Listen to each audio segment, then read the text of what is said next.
Hello, welcome back to Vishesh classes. आज हम करेंगे management of cross culture teams, that is from cross culture management unit 4।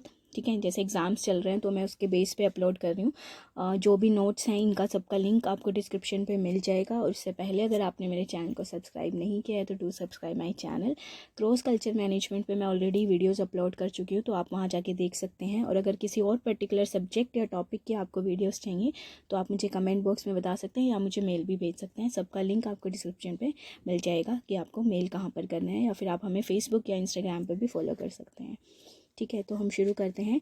जो first है, क्या आता है कि management of cross culture teams. पहले हम समझते हैं कि टॉपिक कहना क्या चाह रहा है। देखो कि आपको जो आपकी क्रॉस कल्चर टीम है उसको कैसे संभालना है, मतलब कैसे वो एक दूसरे से अच्छे से इंटरेक्ट कर सके, क्या कर सके। तो यहाँ पर ये करेंगे हम। ठीक है, सो ट्रस्ट, इसने लिखा है कि trust is a crucial characteristics for any high functioning and effective team. अगर आपने कभी टीम पे काम किया है तो आपको पता होगा कि you have to trust other to ensure that job is done. ठीक है, क्योंकि आप जब टीम में काम करते हो तो आपको पता है कि कैसे कमिटेड रहना है अपने वर्क की तरफ। और ये नहीं सिर्फ कि आपको अपना सोच के नहीं करना है, आपको टीम का सोच के करना होता है। ठीक है, सो एक रीज़न इसका क्या है कि कम्युनिकेशन स्टाइल वैरी करता है फ्रॉम कल्चर टू कल्चर। ठीक है, तो एक जब हम यूनिवर्सल एम्प्लॉय मतलब पे जाते हैं तो हमें कुछ चीज़ें ऐसी हैं जो हमें माइंड में रखना बहुत ज़रूरी है, क्योंकि इन डिफरेंट स्टाइल और बिलीफ की वजह से कम्युनिकेशन बहुत सारी मल्टीकल्चर जो टीम्स हैं वो इतने अच्छे से इफेक्टिवली कर नहीं पाती। बट कुछ है वेज जहाँ से हम ये कर सकते हैं और देख सकते हैं कि हमारी टीम बहुत सक्सेसफुल है। ठीक है, तो जो फर्स्ट आता है वो है get to know each team member. जब भी आप किसी कंपनी में मतलब अपनी टीम बनाते हो या कुछ, एक जो टीम लीडर हैं उनको टाइम देना चाहिए कि वो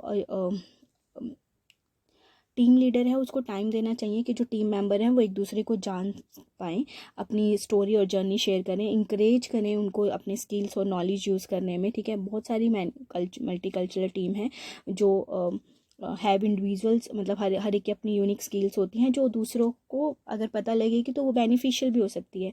तो उनको इग्नोर नहीं करना है। तो ऐसा करने से मतलब क्या हो सकता है कि टीम मेंबर्स अनअप्रोप्रिएट फील कर सकते हैं। ठीक है, नेक्स्ट है take step to retain a culturally diverse staff. मतलब कुछ ग्लोबल ऐसे कि बहुत बहुत पुअरली मैनेज और मिसअंडरस्टूड करते हैं, तो वो इतना लॉयल रह नहीं पाते कुछ ऑर्गेनाइजेशन की तरफ। तो अगर आप अपने मैनेजमेंट में ये करते हैं कि बहुत मतलब मल्टी कल्चरल स्किल्स हैं और उनको रिकॉग्नाइज भी करते हैं, तो आपको क्या कहते हैं, मतलब बहुत अच्छा आउटकम मिलने वाला है। ठीक है, मतलब आप अपने उनको टाइम दें और वो एक दूसरे का मतलब जितना, और उनको फील कराएं कि वो मतलब उन्होंने बहुत अच्छा काम किया है या फिर वो बहुत एक दूसरे से बहुत अच्छे से इंटरेक्ट कर पा रहे हैं। ठीक है, नंबर 3 है the cross culture management team needs to create a structure for success. The absolute way to ensure a successful team is to create condition that set the members up for this. ठीक है, मतलब आपको एक ऐसी condition, ऐसी situation लानी है कि जहाँ पर मतलब वो एक जो मेंबर हैं वो एक दूसरे से मिलें। ठीक है, for multi cultural teams this means ensuring they have a compelling and clear direction. मतलब उनको पता होना चाहिए कि वो किस पे काम कर रहे हैं। So members of team need access to resources and information to complete the task. मतलब उनको जो भी टास्क दिया है वो सबको समझ में आना चाहिए। मतलब ऐसे नहीं कि अगर वो पर्टिकुलर कल्चर के पॉइंट भी कर रहा है तो दूसरे कल्चर वालों को समझ नहीं आ रहा है, ऐसा नहीं होना चाहिए। ठीक है, so if a structure is not establish right way, मतलब प्रॉब्लम हो सकती है अगर आपका स्ट्रक्चर अच्छे से नहीं है। Don't let this happen when everyone understand the structure productivity. जब सबको समझ में आ जाए तभी आप फॉलो करें। ठीक है, next get to know teams cultural differences. मतलब ये बहुत ज़रूरी है जब आप एक क्रॉस कल्चर टीम में काम कर रहे हैं, डिफरेंट कल्चर के लोग हैं उसमें, तो आपको ये बहुत ज़रूरी है कि आप अपने कल्चरल डिफरेंसेस को जानने की बीच में क्या है। So as mentioned before getting to know the team member is important. So however it is also essential to take some time to get to know कि डिफरेंसेस क्या हैं। ठीक है, मतलब ये हो सकता है कि डिफरेंट लैंग्वेजेस हो सकते हैं, मेरे लैंग्वेज में मतलब उसको कुछ और बोला जाता हो, आपके में कुछ और, तो एक मिसकम्युनिकेशन और मिसकंसेप्शन का पार्ट हो सकता है।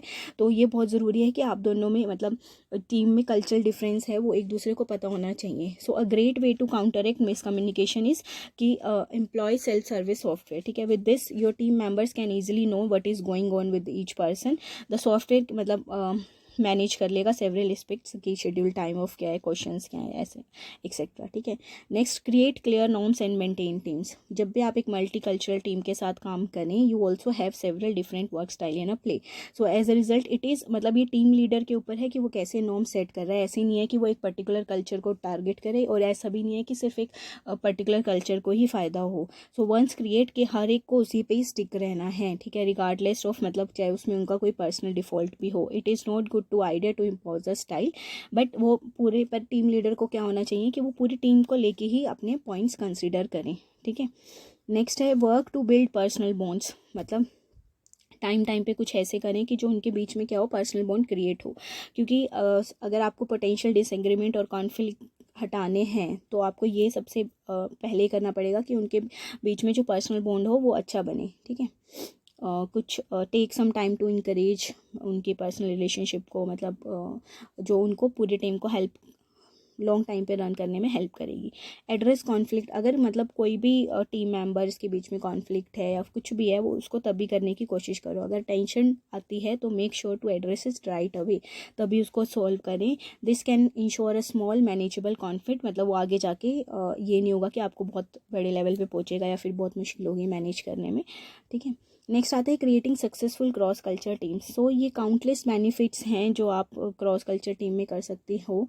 तो ये जब टीम आपका मतलब ऐसे काम करना शुरू हो जाए, वैसे और भी हैं, मतलब अगर देखो सबसे अच्छी बात, सबसे बड़ी बात किसी भी उसमें क्या होती है कि कम्युनिकेशन कितना अच्छा हो रहा है और हम टीम मेंबर्स एक दूसरे को कितना अच्छे से समझ पा रहे हैं। तो बेसिकली टीम लीडर की भी इसमें रिक्वायरमेंट है कि वो कैसे अपनी टीम को मैनेज कर पा रहा है। तो अगर हमें सक्सेसफुली अपनी टीम को क्रॉस कल्चर मैनेज करना है तो आपको ये सब आपको ये पॉइंट्स करने ही पड़ेंगे, ताकि आपको आपकी ऑर्गेनाइजेशन पे कुछ इफ़ेक्ट ना करें। तो आई होप ये आपको समझ में आया होगा। अगर आप एग्ज़ाम में भी ये पॉइंट्स वाइज लिख के आते हैं तो आपको नंबर भी सही से मिलेंगे, बट बाकी आप सिर्फ इसको समझने की कोशिश करें। पॉइंट्स आप अपने उसमें कितने भी बना सकते हैं कि आप उनके वैल्यूज़ को समझें, आप उनके बिलीफ को समझें, अच्छा कम्युनिकेशन करने की कोशिश करें। मतलब अगर आपको एक बार टॉपिक समझ में आता है तो आप खुद से भी पॉइंट बना सकते हैं।